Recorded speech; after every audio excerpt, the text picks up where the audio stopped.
In a fierce survival competition on a wild alien forest moon, teams of different species test their skills, courage, and wits. The humans arrive seeming unprepared and primitive, but quickly prove their unexpected cleverness by building an impressive, 3-level treehouse fortress in just 3 hours. As other alien teams struggle with tradition and rules, the humans use creativity, humor, and cunning traps, including duct tape, biological waste, and glowing plants, to defend themselves. Tensions rise, alliances form, and a final, chaotic raid challenges every competitor. This story is full of suspense, sharp wit, and dramatic moments, showing how human adaptability and teamwork can turn the tide against overwhelming odds. The apex nest hung like a giant metal wasp in orbit above verdant Echelon, a wild forest moon far from the center of the galaxy. Through its huge windows, students from many species watched the thick forest below. The trees were strange colors, purple, brown, and green, and moved as if alive. The clouds hid dangers no one could see. Every year, the Galactic Scholastic Survival Invitational sent young teams here to test their courage and skill. Inside the nest's prep bay, Commander Capo of the Olandri stood stiff and proud. His sand-colored skin gleamed under the bright lights. His secondary eyelids flicked in a steady rhythm, a sign his species used to focus before battle. Nearby, Ciro of the Varera moved smoothly between teams, watching their gear and noting weaknesses like a wine expert tasting new blends. He smiled with a sly smirk. The Atari are still arguing about which way their base should face, Ciro whispered to his partner. And the Olandri? They're sharpening knives they aren't allowed to use. His partner chuckled softly. Then Ciro's gaze landed on the newcomers. 3 humans entered the bay, looking lost and clumsy. Their gear was a mess of mismatched clothes and worn-out supplies. The first, Riley Madison, held a battered book covered with duct tape. On the cover was written, "If found, I'm probably dead. Loot my corpse." Next was Jack Tato, who had a roll of duct tape hanging from his belt like a gun. He studied the ceiling as if it held secret blueprints.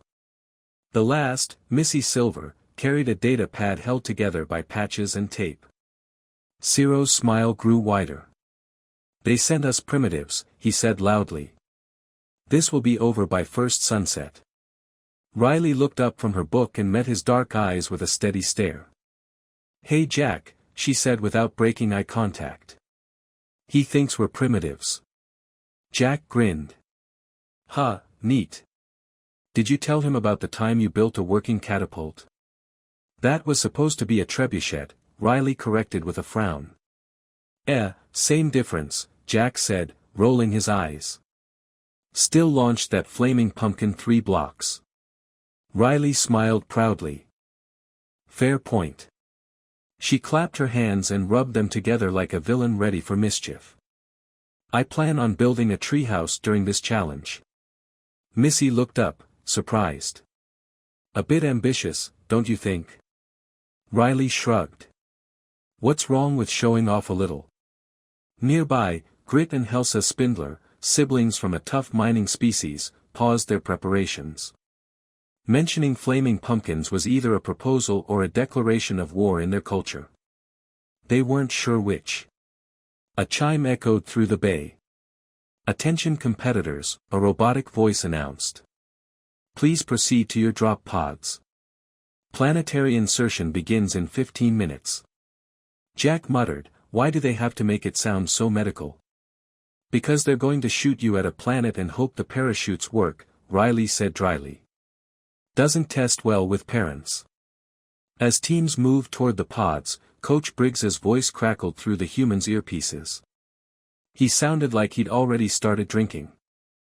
"Listen up, you walking lawsuits. 3 tips. 1. Don't die in the first hour.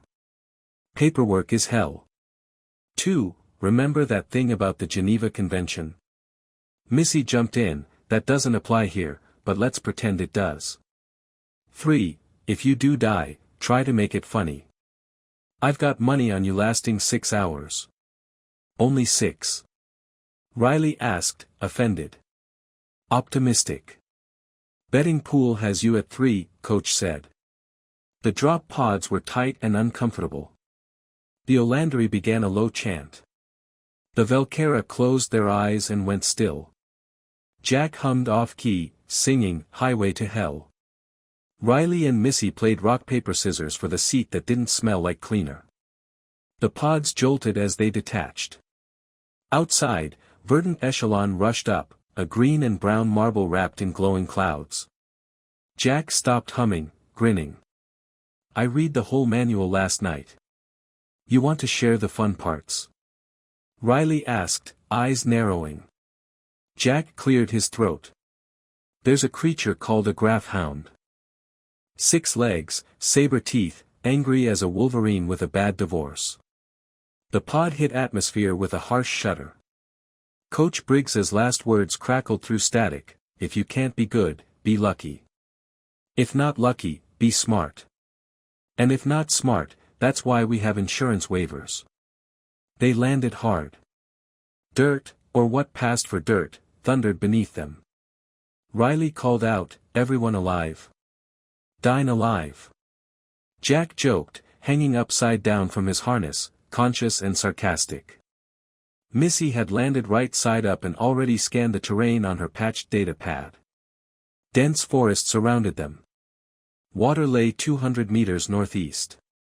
Riley spotted 3 massive trees growing in a perfect triangle. Dibs on the treehouse spot, Jack said, stretching his stiff limbs. Riley grinned. If we don't build a treehouse, we insult the universe's obvious suggestion. The forest was a riot of colors and strange sounds. Trees rustled without wind. The air smelled sweet but dangerous. Around them, other teams landed. To the east came rhythmic chanting, Olandri asking the ground for permission to build. To the north, raised voices debated decisions, Atari trying to reach consensus. A distant crash echoed west. Riley checked her watch. 2 minutes, 43 seconds. You win. The spindlers found a tree to punch. The 3 massive trees were thick and tall, creating a cool microclimate below. Riley circled the base like a master planner. This could work, she said, eyes shining. Jack pulled out rope and studied the branches. Perfect. Elevation, defense, and, he sniffed, something smells like bacon. Murder moss, Missy said without looking up. It smells good to attract prey, then dissolves them slowly. Riley pulled out her duct tape manual and sketched a detailed blueprint. 3 levels, main platform, workshop below, observation above. Built to flex with the trees, not fight them. Missy studied the plan. Actually, brilliant. 3 hours, maybe less, Riley said. Missy was doubtful. The Olandri haven't even started yet. Exactly. Let's get to work. Jack climbed the tree like gravity was a suggestion. His rope sailed over the branches, and soon they had pulleys and systems that would make physics teachers proud. Riley used laser saws to cut alien wood harder than steel but smooth as glass. Missy rigged a supply lift with motors and cables, terrifying any safety inspector. Jack balanced beams 40 feet above the ground with the confidence of a child banned from jungle gyms. Solid as my aunt's fruitcake, and twice as likely to survive a nuclear war. The humans worked as if born to do this, every child who built forts or rope swings had trained for this moment. The main platform took shape, reinforced with lashings and enough duct tape to worry shareholders. Riley ordered a windbreak on the north side. How do you know that? Moss growth patterns. Plus, Jack got smacked in the face by branches from there 3 times. The second and third levels followed. They worked mostly in silence, trusting each other deeply. After 3 hours, the treehouse wasn't pretty but it was strong, practical, and 40 feet up, safe from most things with teeth. Last piece, Riley said, holding a chimney made from salvaged parts. Jack climbed up and secured it with rivets and a prayer. They stood on the platform, looking out over the forest. Sunlight filtered through leaves colored like broken promises. Smoke rose from the distant Alandari camp. Voices from the north grew louder. The final tournament was beginning. The sun dipped lower as the teams settled in. From Treehouse Prime, the humans watched the forest shift from day to night. The glowing plants lit the woods in eerie blue and green, shadows dancing like restless spirits. The forest was alive, breathing, and watching. Missy tested her newly improved sensors. "First watch," she asked. "I'll take it," Riley said. "Want to see if the sensors work?" Jack pulled out a harmonica, the one no one remembered packing, and started to play softly. The music drifted into the night. Suddenly, a blood-curdling scream echoed through the trees, not from any alien predator, but something else. Confused voices rose, followed by a crashing thud. Missy smiled. "The sensors work." The forest's strange plants screamed, too, stress signals that meant danger for anyone nearby. Nearby teams groaned at their bad luck. The night was filled with tension. The grasshounds, deadly six-legged hunters, prowled close by. Their howls were a mix of anger and hunger. Riley passed around something like popcorn, made from tree bark and hope. "They hunt in packs of 6 to 12, Jack said, munching thoughtfully. "Of course," Riley said. "Why would predators make it easy?" The grasshounds circled the trees, trying to find a way up. One tried climbing but slipped, falling with a thud and a yelp. "They can't climb well," Riley noted. "Language," Jack said with a grin. "But yeah, they climb like a drunken giraffe." The pack moved away, hunting easier prey. Night deepened, and the humans made s'mores, bark wafers with roasted rations, around their small fire. Around midnight, strange screams echoed from the Atari camp nearby. Not human screams, but plant screams, anxiety ferns in panic. "Poor bastards," Jack said. "Imagine trying to sleep while the plants freak out." By morning, the forest settled into its usual rhythm of quiet threats. The humans climbed down to gather water and breakfast. Nearby, they found Los, a Yatari scout, injured and pale. "A Nero wasp sting," he gasped. "The swelling's moving to my heart." Vin, his teammate, frantically searched medical data but found no cure. Jack disappeared into the woods, searching for plants not in the database. Riley sorted through the gathered leaves and flowers. "This might help," she said, making a paste with a strange smell. "We might die or get better," she added cheerfully, applying it. Within moments, the swelling stopped spreading and started to fade. Los sighed with relief. "Earth logic," Riley explained. "Nature's twisted way of teaching us medicine." The Atari looked at the humans with new respect. Later, the Atari team approached Treehouse Prime under a flag of truce. "We come to propose alliance," Lydia, their leader, said. Riley smiled. "Cool. Want some murder moss? It's good if you cook it." The Atari hesitated but accepted the gesture. The humans and Atari shared food and stories. The Atari were great at finding food but bad at building shelters. Their homes fell apart in the wind. "It's the wood," Vaughn explained sadly. "It won't obey our calculations." Riley nodded. "You have to work with wood, not against it." Jack laughed. "Sometimes you just eyeball it and hope for the best. That's how we built most of human civilization." "Spite helps too," Riley added. The Atari and humans agreed to work together. Missy pulled up competition stats. Earth led by an impossible margin. "Our sabotage points broke records," she said. Riley grinned. "Think they're mad about the poop thing? Only one way to find out." That night, the humans planned new traps. Glow juice bombs, noise makers, and surprise traps filled their defenses. Meanwhile, judges in orbit panicked. Humans were rewriting the rules with duct tape and creativity. The competition's no toilet weapons rule was already being reconsidered. At dawn, an announcement came to all teams: the final raid had begun. Team Earth was the primary target. Any team that stole their data chip would win. Sabotage points now counted double. Jack checked their defenses. "We're absolutely doomed." "Language," Missy muttered. "But yeah, totally doomed." Riley's hair stuck up at odd angles as she planned. "They'll come from all sides. Velkera with stealth, Olandri for revenge, Spindlers with brute force." "Glow juice bombs left?" Missy asked.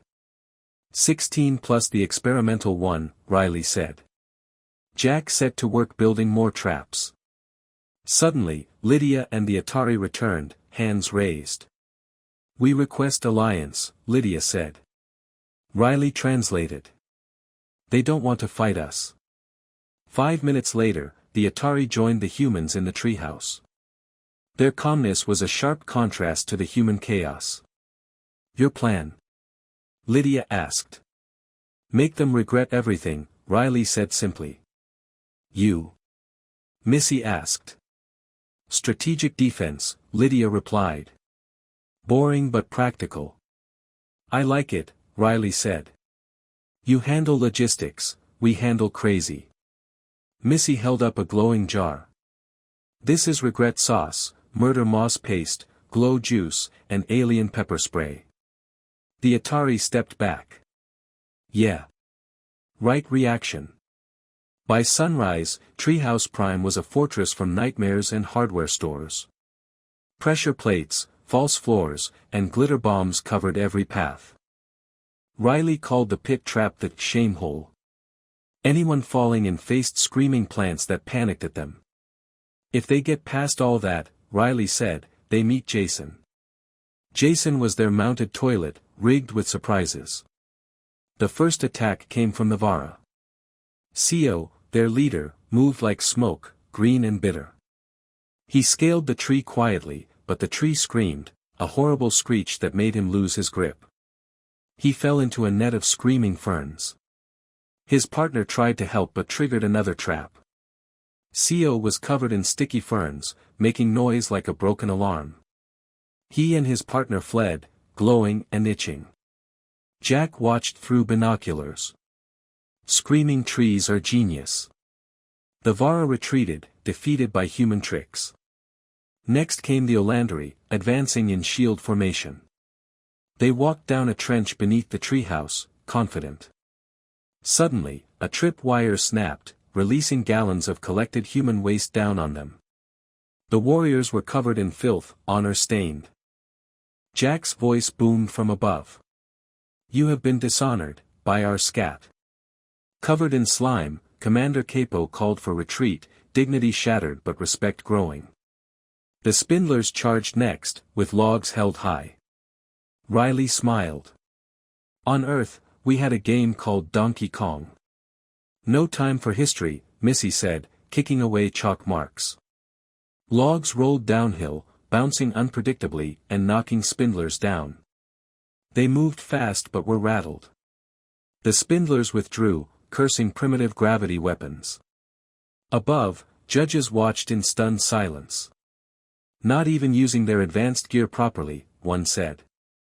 "They've taken more sabotage points in 3 days than most teams do all tournament." "Psychological warfare," another explained.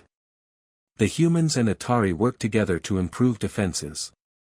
Pressure plates triggered glitter bombs, glow spores, and false paths leading to traps. Jason the toilet waited silently, their secret weapon. The final battle was coming. The forest held its breath as humans, aliens, and dangers closed in. In Treehouse Prime, the humans prepared for the fight of their lives. Dawn's light stretched through the strange leaves of verdant echelon. The forest was alive with sounds, chirps, rustles, and distant growls. Treehouse Prime stood tall among the 3 great trees, a fortress of wood, metal, and duct tape. Inside, humans and Atari worked side by side, their eyes sharp and minds racing. Riley paced, checking her plans one last time. "The final assault will come soon." "They're not just angry, they're desperate." Missy nodded, fingers flying over the patched data pad. Our sensors show movements from all teams. They're coordinating. Jack tuned his homemade catapult.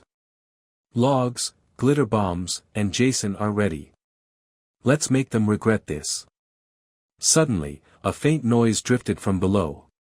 Not a roar or shout, but the soft hum of stealth, Valkera moving silently. Lydia pointed. Valkera scouts. They want to sneak in and grab the chip. Riley's grin turned sharp. Let them try. The Valkera moved like shadows, careful and quiet. Sio, still glowing faintly from his last defeat, led them. He climbed the tree silently, studying every trap. False floors, pressure plates, nets, it was a deadly maze. His eyes narrowed.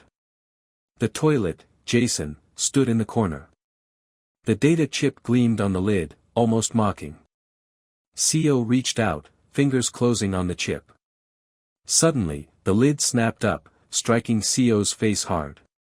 He stumbled, surprised. An alarm blared. Bright lights flashed. Air horns sounded like a carnival gone mad. Congratulations, Jack's voice rang out. You've been Jasoned. Sio glared, orange dye glowing on his skin. I have it, he hissed. The chip is mine. But from beneath the floor, Riley emerged with the real chip in her hand. You forgot the most important rule of human competition, she said. I am the base. Silence fell. Every species stared, stunned. Commander Capo laughed first, a deep, rich sound that shook glitter from his armor. Dishonor, tricks, and waste, he said. You made us fools. But also, you made us respect you. The humans had won the battle of wits. But the war was not over. Below, the Spindler and Olandri regrouped. The Spindlers were bruised but angry. Grit rubbed his chest where a log had hit hard. We need a new plan, Helsa said. One that breaks their tricks. Capo nodded, his pride stung but not broken. We attack together, all teams. No more subtlety. Overwhelm them. From the dark forest, the sounds of hundreds gathering rose, a final, massive push. Riley tightened her gloves. Okay, team. This is it. We hold Treehouse Prime or lose everything. Missy checked sensors. They're coming from every direction. Valkera from stealth, Olandri shields, Spindler's brute force. Jack grinned, loading logs into the catapult. And we have Jason. Lydia handed out maps and rations, her calm a steady anchor. The humans and Atari had become a team, wild chaos balanced by careful order. As the sun dipped low, the forest quieted, waiting for the storm. Then, with a roar, the first wave hit. Valkera scouts tried to slip in, but traps triggered. Glitter bombs exploded in bursts of glowing spores. Screaming ferns tangled feet and armor. The air was thick with confusion and glowing dust. Olandri warriors advanced with shields locked. They moved with military precision but bounced wildly on the trampoline traps. Regret sauce balloons burst, itching under armor plates. Push through. Capo ordered, face red and covered in hives. They bounced and stumbled, fighting to keep formation. Spindlers charged, logs raised high. Logs slammed into trees and walls, shaking Treehouse Prime. Some logs flew off course, hitting their own ranks. Riley shouted, "Watch the logs." Jack fired more barrels down the slope, sending waves of rolling destruction. The battle raged, a chaotic dance of noise and fury. Inside Treehouse Prime, Riley, Missy, and Jack worked the defenses like conductors. "Jason's ready," Riley said. "If they get too close, it's showtime." The toilet glowed ominously, rigged with more surprises than anyone guessed. Suddenly, a crack appeared on the main platform. Spindler warriors clawed their way up. Jason's lid slammed down, releasing a cloud of glowing spores and a blast of noise. The attackers staggered, blinded and confused. Capo's warriors regrouped but were slowed by itching and glitter. Valkyra's scouts tried a new path, only to fall into the shame hole. Screaming ferns panicked, filling the air with noise and chaos. As the sun set, the battle reached its climax. Riley climbed to the top platform, looking out over the forest. Below, she saw the teams withdraw, battered and beaten. Capo, Co, and Grit approached, armor torn but faces respectful. "Your tactics are unexpected," Capo said. "We yield this round." Riley smiled, exhausted but victorious. "We don't just bend rules," Jack said. "We origami them." Missy nodded. Creative interpretation. The teams lowered weapons. The competition had ended, but new friendships were born in fire and fight. Back in orbit, the judges buzzed with excitement. "Humans have changed the game," Judge Cortex said. "The no-toilet weapon rule needs serious revision," Judge Williams added, trying not to smile. "Psychological warfare, creativity, and guts," said George Varl. They won with style. On verdant echelon, Treehouse Prime stood tall, a symbol of human ingenuity and spirit. In the wild, strange forest, the galaxy learned a lesson: never underestimate a species that fights with duct tape, laughter, and toilets. The morning after the great battle felt oddly calm. The forest seemed to hold its breath, watching the strange alliance that had formed atop the three giant trees. Treehouse Prime stood proudly, scarred but unbroken. Humans and Atari sat together, sharing rations and stories as the sun filtered through the shifting leaves. Riley stretched, her muscles sore but her spirit fierce. "We held the high ground. They didn't expect us to fight like this." Missy smiled, wiping grime from her data pad. "We didn't just fight. We turned the whole forest into a trap." Jack leaned back, harmonica in hand. And Jason became a legend. Laughter filled the air. For a moment, the war was forgotten. But beyond the canopy, other teams were regrouping. The Olandari, Valkyra, and Spindlers nursed wounds and bruised pride. Their respect for the humans grew, but so did their desire to win. Commander Capo stood before his warriors. His armor glittered faintly from the last fight. "They fight with tricks, but we fight with honor. Next time, we will learn. We will adapt." Co's orange-stained face hardened. "No more surprises. We strike where they least expect." Grit and Helsa sharpened their weapons, eyes burning with renewed determination. "This isn't over," Grit growled. Back at Treehouse Prime, plans were already underway. Riley unfolded new sketches, showing added defenses and secret passages. "We can't just survive," she said. "We have to be ready to outsmart them again." Missy added, "I'm upgrading sensors and traps. More noisemakers, more glow juice, and new surprises." Jack chuckled. "I've got logs, ropes, and some duct tape left. We'll make it rain trouble." Lydia looked over the plans. "We Atari will help. Our knowledge of the forest will guide the defenses." Together, they worked like a well-oiled machine, blending human chaos with Atari precision. The forest itself seemed to respond. Trees creaked and swayed, shadows moved with quiet intelligence. The strange plants that had scared so many now seemed almost alive with purpose. Riley stood on the observation deck, looking out. "Verdant echelon is part of the game. If we don't learn to work with it, it will be our undoing." Missy nodded. "Wood bends. Moss eats. Light glows. We have to respect the rules of this world, or it will eat us." Jack tuned his harmonica thoughtfully. "Maybe the forest is teaching us. Maybe this isn't just survival. It's a test of balance." Days passed. The other teams grew more cautious but also more aggressive. One night, as the stars blinked coldly above, a quiet alarm sounded in Treehouse Prime. Movement, Missy whispered, eyes scanning the screens. From the darkness, shadows emerged. A small group of Velcara scouts slipped close, trying a different approach. Riley signaled. Ready traps. No mistakes. The scouts triggered a new line of defenses, silent alarms, falling nets, and loud, disorienting noises. Caught and confused, the Velcara retreated, but not without damage. The alliance between humans and Atari grew stronger.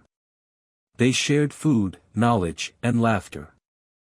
The forest, once a place of fear, became a strange home. Yet, tension simmered. The other teams watched, jealous and wary. One evening, as a strange orange moon rose, an urgent message arrived. The final challenge was near. A massive raid would decide the winner. Riley gathered her team. It's time. We fight not just to survive, but to win. The raid began at dawn. From every direction, forces converged. The Spindlers led a charge with brute strength. The Olandari moved with disciplined precision. The Velcara struck from the shadows. But Treehouse Prime was ready. Traps exploded, alarms rang, and glowing spores filled the air. Humans and Atari fought fiercely, using every trick and tool. Jason, the infamous toilet, unleashed its chaos once more. The battle was fierce, loud, and wild. Logs rolled like thunder. Balloons of regret sauce burst on armor. The trampoline paths sent warriors bouncing. Glitter bombs turned the battlefield into a sparkling nightmare.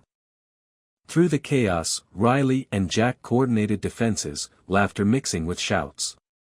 Missy hacked alien tech to confuse attackers. Lydia led Atari in flanking moves. At the heart of the fight, CO again tried to reach the chip. This time, he was ready. He dodged traps, scaled trees with skill, and reached the platform. But the humans were waiting. A surprise trap launched him into a net of screaming ferns. He struggled, glowing bright orange, helpless. Riley approached, holding the real chip. You can't win by cheating the forest, she said. CO nodded in defeat, respect in his eyes. The battle ended as the sun set. The other teams withdrew, exhausted and beaten. The judges arrived, drones recording every moment. Humans have redefined competition, Judge Cortex said. They fight with humor, creativity, and courage, Judge Williams added. The ruling was clear. Team Earth had won. Back at Treehouse Prime, the team celebrated quietly. Riley looked out at the glowing forest. This was more than a game, she said softly. Jack nodded. It was a lesson. Missy smiled. A lesson in survival. And friendship. Lydia raised a toast. To Treehouse Prime. To teamwork. The forest whispered around them, alive and watching. The galaxy had learned something new. Never underestimate humans. Especially when armed with duct tape, determination, and a little bit of crazy.